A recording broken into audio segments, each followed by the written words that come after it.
Good morning बच्चों।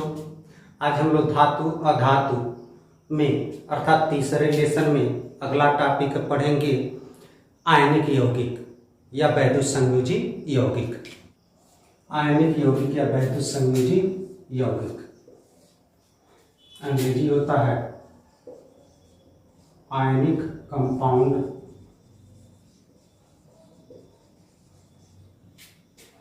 या electrovalent compound.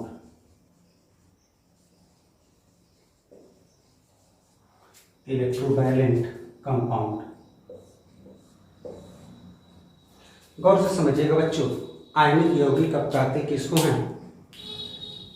भिन्न भिन्न परमाणुओं के, क्या भैया, भिन्न भिन्न परमाणुओं के में इलेक्ट्रॉनों के स्थानांतरण से जो बंध बनते हैं उसे हम आयनिक बंध या वैद्युत संयोजी बंध कहते हैं, तथा इस बंधों के द्वारा जिन यौगिकों का निर्माण होता है उसी को हम आयनिक यौगिक कहते हैं। फिर गौर से समझिएगा बच्चों, हम क्या करें, हम कह रहे हैं भिन्न भिन्न परमाणुओं में इलेक्ट्रॉनों के स्थानांतरण से जिस बंध का निर्माण होता है उसे हम आयनिक बंध या वैद्युत संयोजी बंध कहते हैं, तथा इस बंधों के द्वारा जिन यौगिकों का निर्माण होता है उसे हम आयनिक यौगिक या वैद्युत संयोजी यौगिक कहते हैं। तो लिख करके बता रहे हैं, भिन्न भिन्न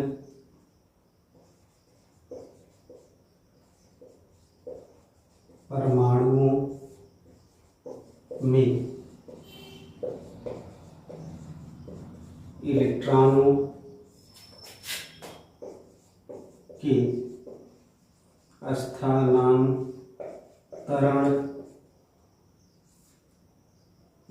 के स्थानांतरण अर्थात ट्रांसफर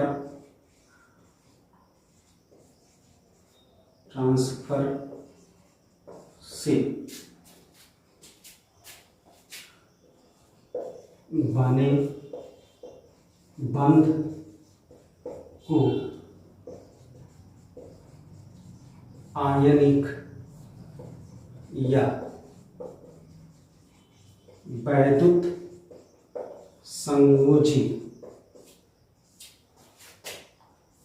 या वैद्युत संयोजी बंध कहते हैं। फिर गौर से समझिएगा बच्चों, हम क्या लिखे हैं, भिन्न भिन्न परमाणुओं में इलेक्ट्रॉनों के स्थानांतरण से बने बंध को हम आयनिक बंध या वैद्युत संयोजी बंध कहते हैं, तथा इस बंध से बने यौगिकों को आयनिक यौगिक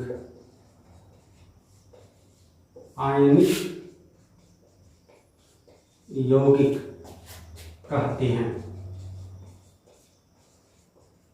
क्लियर हो रहा है बच्चों? ये उदाहरण अब जरा गौर से समझिएगा।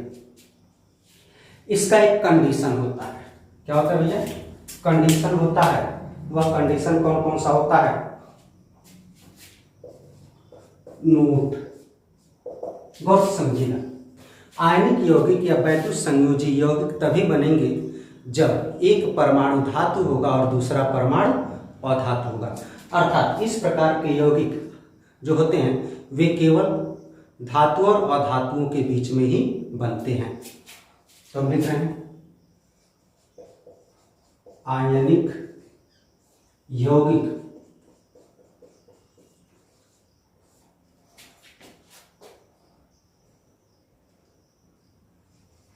धातु मेटल तथा अधातु नॉन मेटल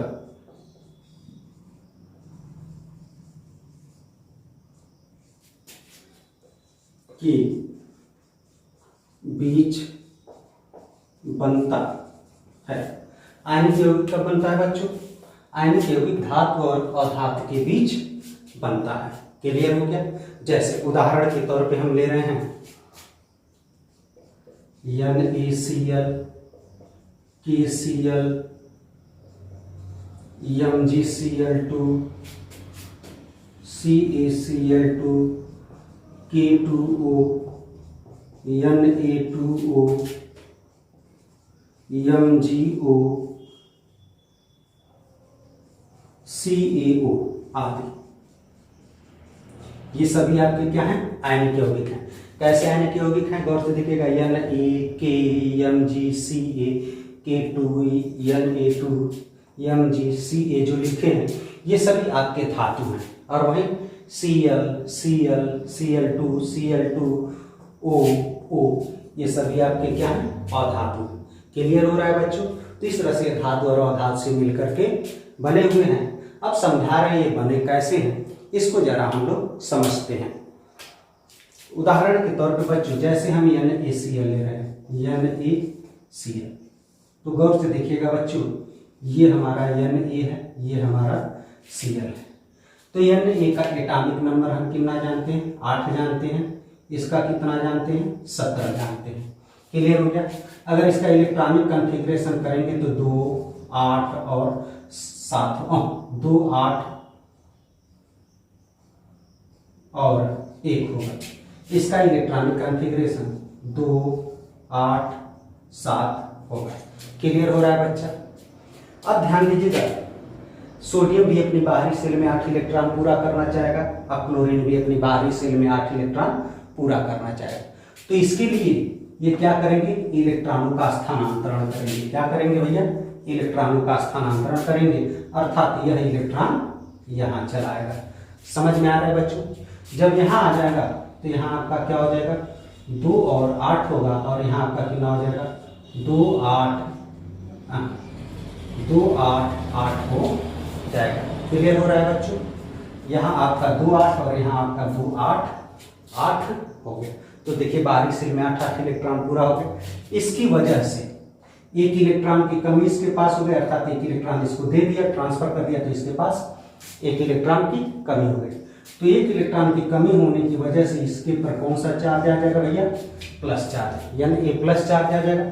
और एक इलेक्ट्रॉन यहाँ ले लिया है क्लोरीन, तो इसके पास एक इलेक्ट्रॉन की अधिकता हो गई, तो इस पर कौन सा चार्ज आ जाएगा? Cl minus ion.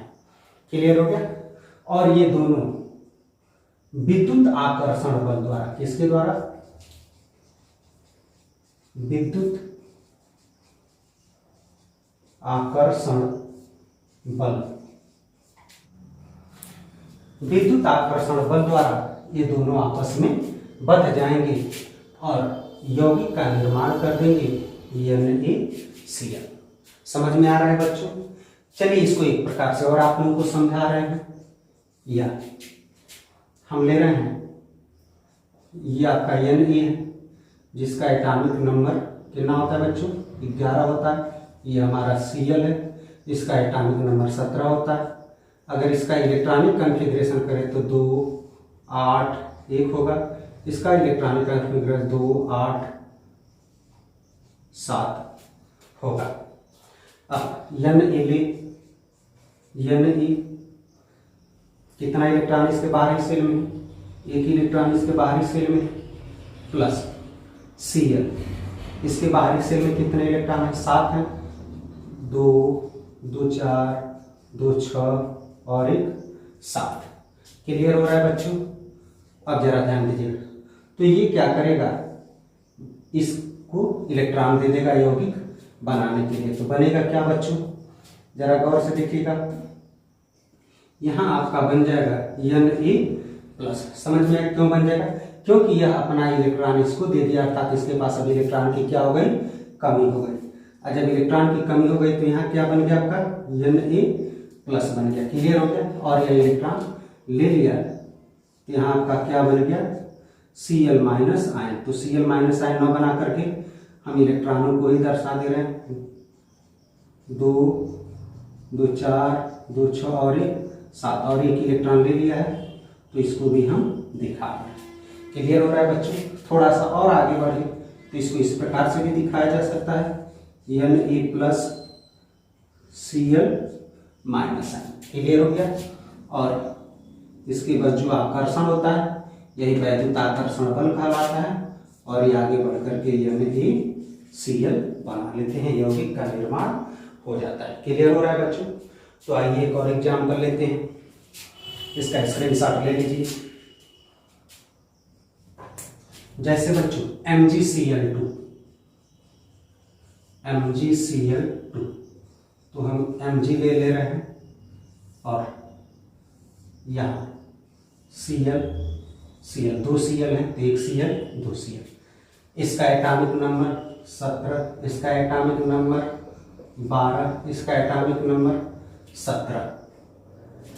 Electronic configuration लिखेंगे 2 8 7 2 8 7। क्लियर हो रहा है बच्चों। इसका एटॉमिक कॉन्फ़िगरेशन 2 8 2 होगा। क्लियर हो रहा है बच्चों। अब जरा ध्यान दीजिएगा, इसके बाहरी सेल में 7 इलेक्ट्रॉन, इसके बाहरी सेल में 7 इलेक्ट्रॉन, इसके बाहरी सेल में 2 इलेक्ट्रॉन। अब ये भी अपनी बाहरी सेल में 8 इलेक्ट्रॉन करना चाहेगा, ये भी अपनी बाहरी सेल में 8 इलेक्ट्रॉन करना चाहेगा, ये भी अपनी बाहरी सेल में 8 इलेक्ट्रॉन करना चाहेगा। तो ये क्या करेगा, एक इलेक्ट्रॉन इसको दे देगा और एक इलेक्ट्रॉन इसको दे देगा। क्लियर हो गया। तो देखिएगा इसके पास 2 और 8 इलेक्ट्रॉन बचा, अर्थात बाहरी सेल में 8 इलेक्ट्रॉन हो गए। इसी प्रकार से यह एक इलेक्ट्रॉन ले लिया तो 2 8 8 हुआ बच्चों। क्लियर हो रहा है। और यह आपका कितना हो जाएगा, 2 8 8 हो गया बच्चों। क्लियर हो गया। तो जरा गौर से देखिएगा, यह एक इलेक्ट्रॉन ले लिया है तो इस पर कौन सा चार्ज आ जाएगा, Cl माइनस आयन।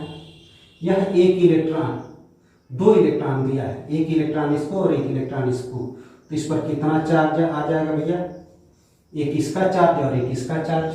क्लियर हो रहा है। अर्थात 2 इलेक्ट्रॉन दिया है तो इस पर +2 चार्ज आ जाएगा। क्लियर हो गया बच्चों। जब ये +2 चार्ज आ गया तो यहाँ कितना होगा बच्चों, ठीक उसी प्रकार से एक इलेक्ट्रॉन ले लिया है तो Cl माइनस आयन आ जाएगा। क्लियर हो रहा है। और इसके बीच कौन सा आकर्षण बल काम करेगा भैया, स्थिर वैद्युत आकर्षण बल लिख दे रहे हैं, स्थिर वैद्युत आकर्षण बल, जिसको हम बंद भी करते हैं, अर्थात electrostatic force, ELECTRO electrostatic electrostatic force कार्य करेगा। अभी ये आपस में मिल करके क्या बना लेंगे बच्चों, MgCl2। देखिए बन गए। इसको इस प्रकार से भी समझाया जा सकता है बच्चों। देखिए हम आप लोगों को बता रहे हैं, जैसे ये हमारा Mg है, इसके बाहरी सेल में कितने इलेक्ट्रॉन हैं, 2 इलेक्ट्रॉन है, हम 2 इलेक्ट्रॉन लिख दिए। क्लियर हो गया। और 2 Cl है तो एक Cl यहाँ लिख दीजिए और एक Cl यहाँ लिख दीजिए।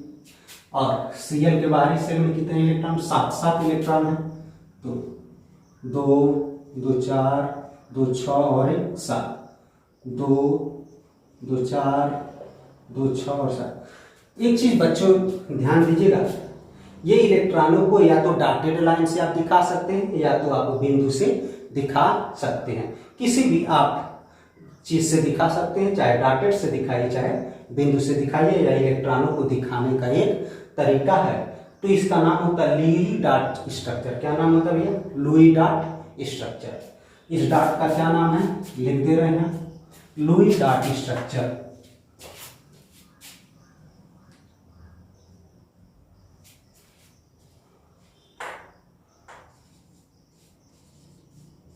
लुई डॉट स्ट्रक्चर क्या कहते हैं भैया, लुई डॉट स्ट्रक्चर। ये सब क्या बन रहे हैं, लुई डॉट स्ट्रक्चर बन रहे हैं। तो गौर से देखिएगा, ये इलेक्ट्रॉन कहाँ चला जाएगा, यहाँ चला जाएगा, एक इलेक्ट्रॉन कहाँ चला जाएगा, यहाँ चला जाएगा। क्लियर हो रहा है बच्चों। तो बनेगा क्या, गौर से जरा देखिएगा, Cl MgCl हो गया बच्चों। तो Cl एक किसी को ले लीजिए, तो एक जो दिए हैं वही दिखाएंगे, 6 और एक इलेक्ट्रॉन इससे ले लिया है, 7 था, एक इलेक्ट्रॉन इससे ले लिया है, 8 इलेक्ट्रॉन हो गया। उसी प्रकार से ये 2 2 4 2 6 और 1 7, एक इलेक्ट्रॉन इससे यह ले लिया है तो 8 इलेक्ट्रॉन पूरा हो गया। क्लियर। और ये इलेक्ट्रॉन दे दिया तो इस पर क्या आ जाएगा, +2 चार्ज आ जाएगा। क्लियर हो रहा है बच्चों। थोड़ा सा और इसको आगे बढ़ाएं, हम इस तरह से भी तीर लगाकर दिखा सकते हैं। थोड़ा सा और आगे बढ़ाएं तो हम इसको लिख सकते हैं Cl minus Mg2 plus Cl minus. Clear हो रहा है बच्चों। और ये आपके क्या है, स्थिर वैद्युत आकर्षण बल। समझ में आ रहा है बच्चों। और ये मिलकर के क्या बना लेंगे आपकी MgCl2। तो इस तरह से यह स्ट्रक्चर बनता है। देखिए MgCl2 अर्थात हमारा वैद्युत संयोजी यौगिक बन गया। तो क्लियर हो रहा है बच्चों। चलिए इसी प्रकार से एक और एग्जाम्पल लेते हैं। इसका शॉट ले लीजिए, स्क्रीनशॉट आप ले लीजिए। Na2O, Na2O हमने ले लिया बच्चों। अब इसको हम देखते हैं, गौर से देखिएगा बच्चों। Na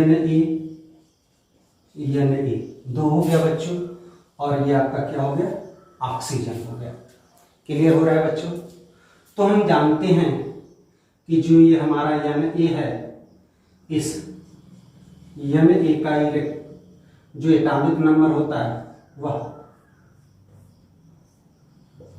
11 होता है, और ऑक्सीजन का जो एटॉमिक नंबर होता है वह 8 होता है। तो अगर इसका इलेक्ट्रॉनिक कॉन्फ़िगरेशन करते हैं तो 2 8 1 होगा, और इसका इलेक्ट्रॉनिक कॉन्फ़िगरेशन करते हैं तो 2 और 6 होगा।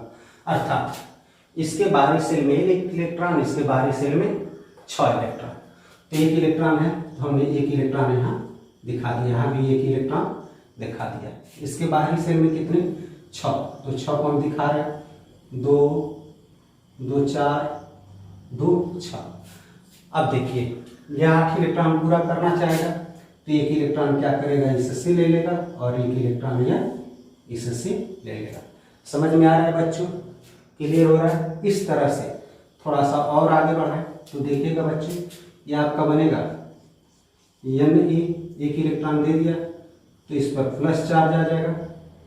क्लियर हो रहा है बच्चों। इसी प्रकार से आपका एक O है तो O पर दोनों इलेक्ट्रॉन हम लिख दें, ये दोनों इलेक्ट्रॉन पा गया तो हमने लिख दिया। क्लियर हो गया। और यहाँ आपका क्या आ गया बच्चों, Na प्लस आ गया। क्लियर हो रहा है।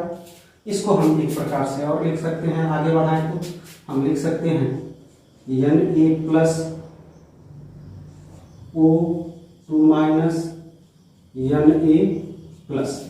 अब इसके बीच क्या हम लगा दें, स्थिर वैद्युत आकर्षण बल।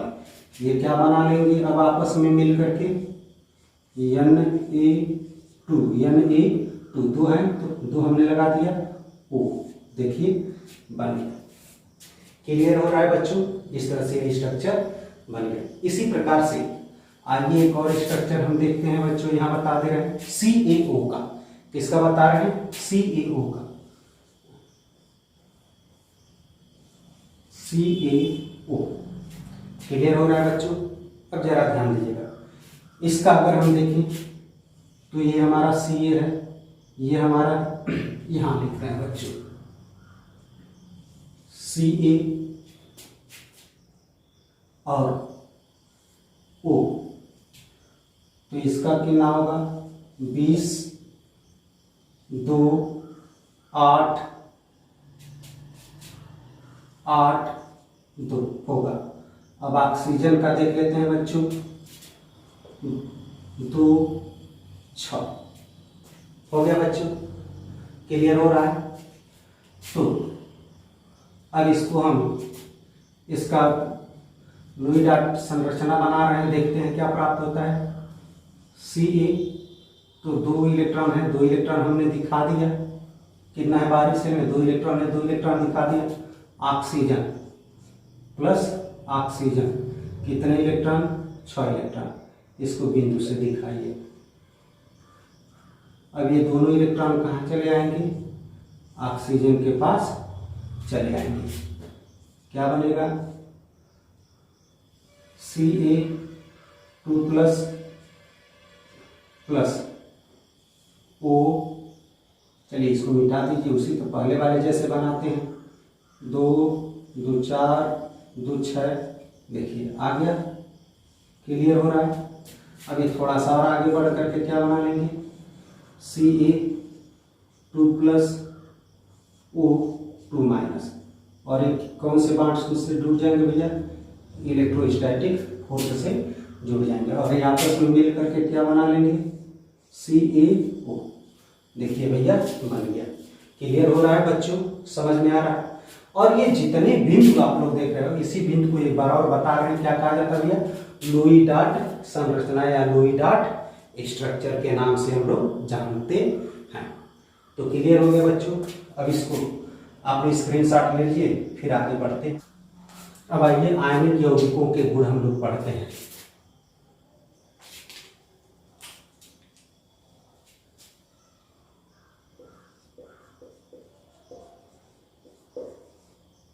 आयनिक यौगिकों के गुण,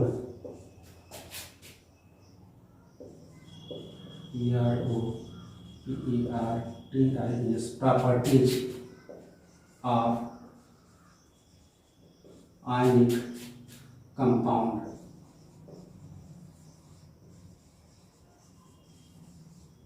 ionic compound, properties of ionic compound. तो सबसे पहला नंबर इसमें गुण हम लोग पढ़ेंगे आयनिक यौगिकों में भौतिक प्रकृति। क्या पढ़ेंगे, भौतिक प्रकृति, फिजिकल नेचर।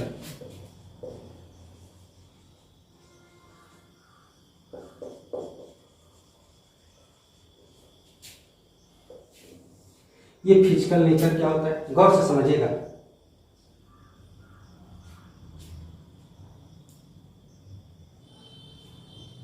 धनात्मक तथा ऋणात्मक दो चीज प्राप्त हुई है, एक धनायन प्राप्त हुआ है, एक ऋणायन प्राप्त। धनात्मक तथा ऋणात्मक आयनों के बीच मजबूत स्थिर वैद्युत स्थिर आकर्षण बल के कारण ये कठोर भी होते हैं और भंगुर भी होते हैं तथा इनका घनत्व भी अधिक होता है, और ये पीटने पर टूट भी जाती है। क्लियर हो गया। तो हम आपको लिख करके बता रहे हैं, धनात्मक तथा ऋणात्मक आयनों के बीच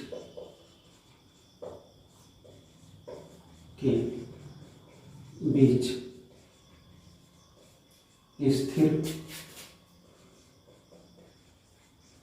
वैद्युत आकर्षण बल के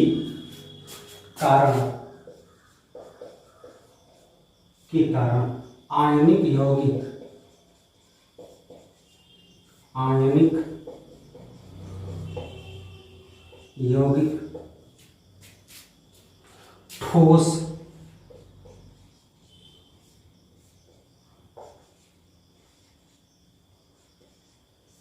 कठोर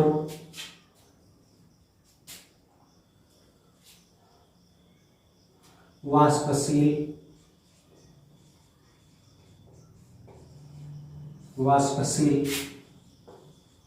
तथा भंगुर होते हैं, और इनको पीटने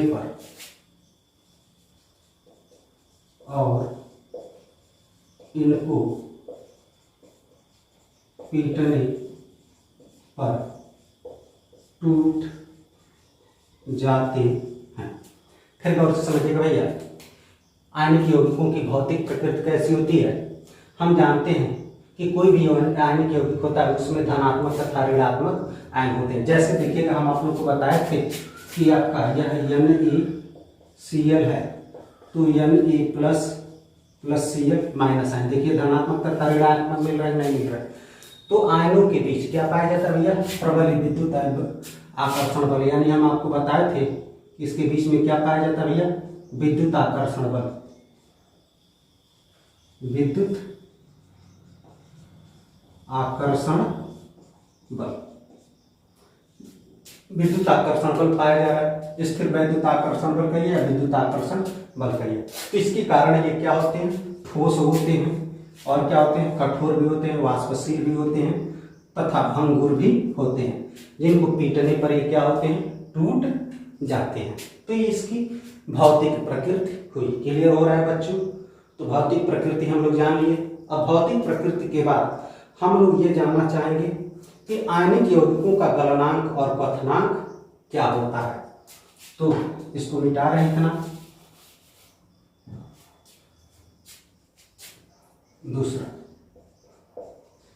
गलनांक तथा क्वथनांक।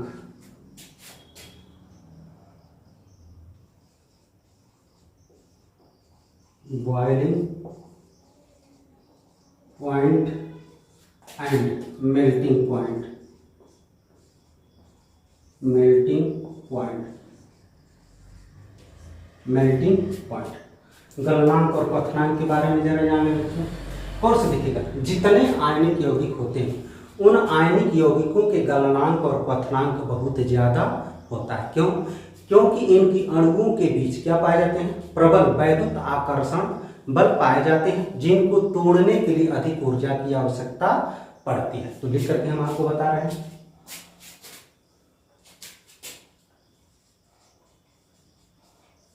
आयनिक यौगिकों की गलनांक और क्वथनांक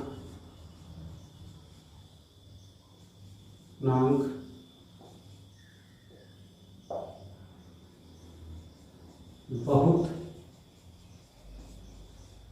अधिक होता है, क्योंकि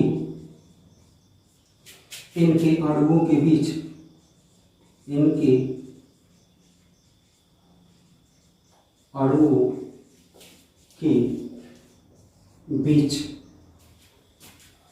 प्रबल वैद्युत कहिए या विद्युत कहिए, वैद्युत आकर्षण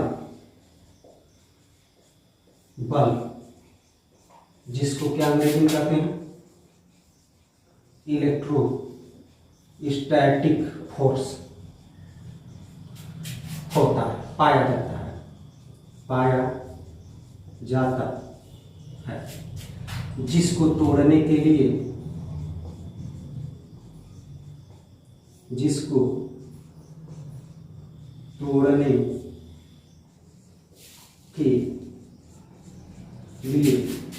अत्यधिक ऊर्जा की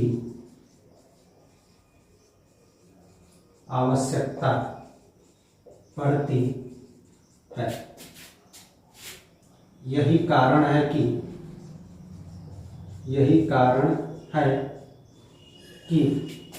आयनिक यौगिकों के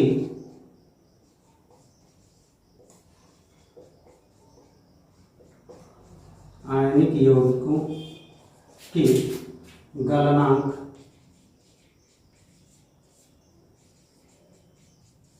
और क्वथनांक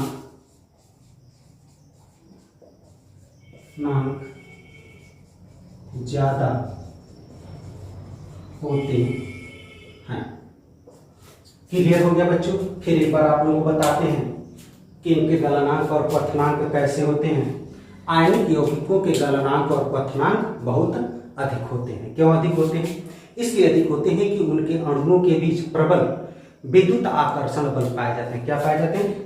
प्रबल वैद्युत आकर्षण बल पाए जाते हैं, इसीलिए इनके गलनांक और क्वथनांक ज्यादा होते हैं। और इस प्रबल वैद्युत आकर्षण बल को तोड़ने के लिए अत्यधिक ऊर्जा की आवश्यकता पड़ती है।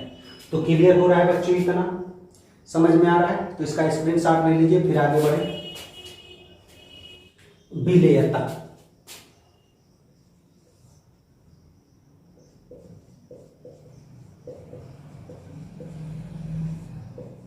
या घुलनशीलता,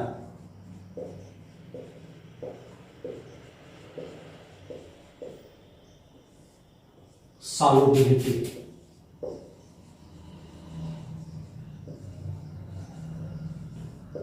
सॉल्युबिलिटी। गौर से देखिएगा, इसकी विलेयता क्या होती है? आयनिक यौगिक, क्या है? आयनिक यौगिक जल में विलेय होते हैं। क्या होते हैं? आयनिक यौगिक जल में विलेय होते हैं, लेकिन ये केरोसिन, पेट्रोल, बेंजीन में विलेय नहीं होते हैं। क्लियर हो रहा है? अर्थात इस तरह से कहें तो जो आयनिक यौगिक होते हैं, आयनिक जो यौगिक होते हैं ये ध्रुवीय विलायक,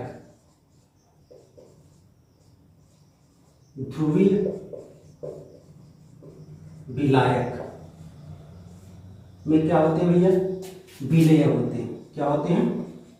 विलेय होते हैं, अर्थात घुलनशील होते हैं। जैसे पानी, H2, पानी में क्या होते हैं? विलेय होते हैं। लेकिन वही आयनिक यौगिक अध्रुवीय विलायक में, अध्रुवीय विलायक में अविलेय होते हैं। क्या होते हैं? अविलेय होते हैं, अविलेय होते हैं, अर्थात घुलते नहीं है। जैसे आपका बेंजीन, केरोसिन,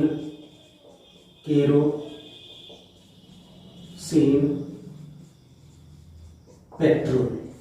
क्लियर हो रहा है बच्चों? फिर गौर से आप लोग समझिएगा, हम क्या कर रहे हैं? हम कर रहे हैं आयनिक यौगिक जो होते हैं जल में विलेय होते हैं, तथा बेंजीन, केरोसिन और पेट्रोल में अविलेय होते हैं, अर्थात विलते नहीं है, घुलते नहीं है। तो इसको इस प्रकार से बताया जा सकता है, आयनिक यौगिक ध्रुवीय विलायक में विलेय होते हैं, अध्रुवीय विलायक में अविलेय होते हैं, तथा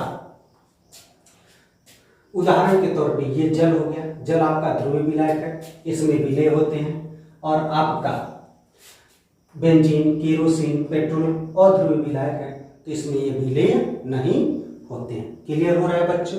तो हम लिख सकते हैं, क्या लिख सकते हैं भैया? आयनिक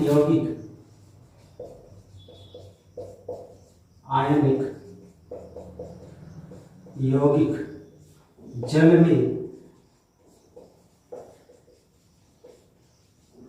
विलेय या घुलनशील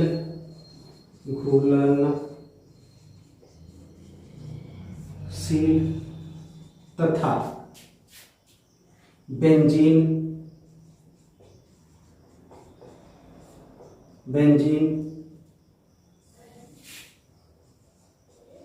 केरोसिन,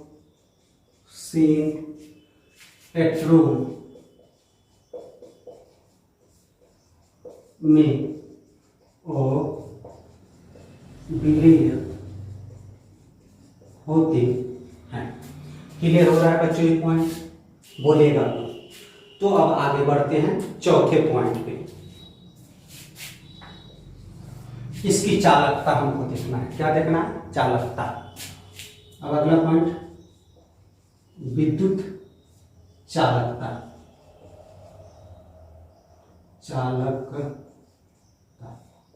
इलेक्ट्रिसिटी,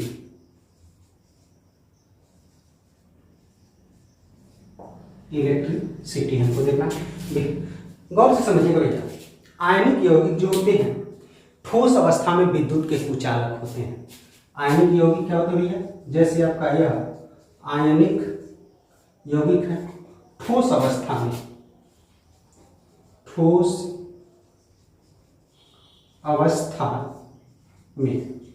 क्या होता है भैया?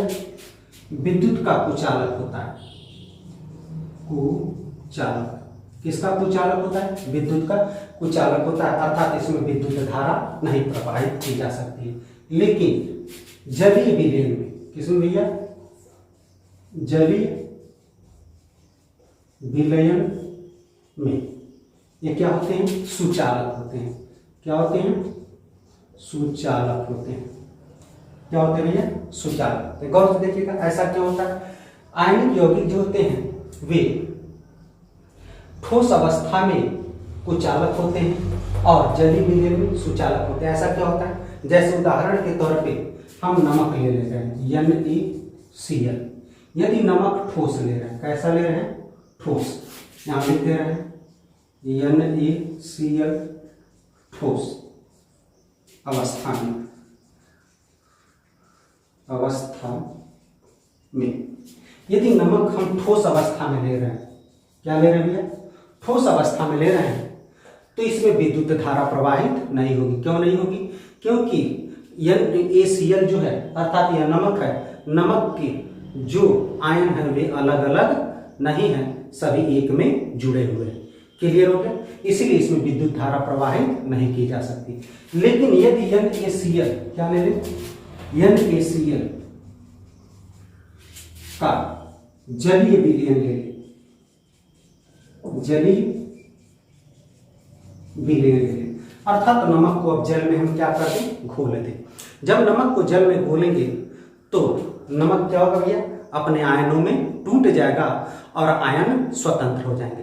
और जब आयन स्वतंत्र हो जाएंगे तो यह विद्युत धारा को प्रवाहित करने लगेंगे, अर्थात एक स्थान से दूसरे स्थान पर पहुंचाने लगेंगे।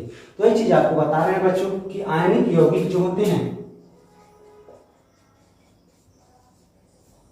आयनिक यौगिक जो होते हैं वे ठोस अवस्था में विद्युत के कुचालक होते हैं, विद्युत के कुचालक होते हैं और जलीय विलयन में विद्युत के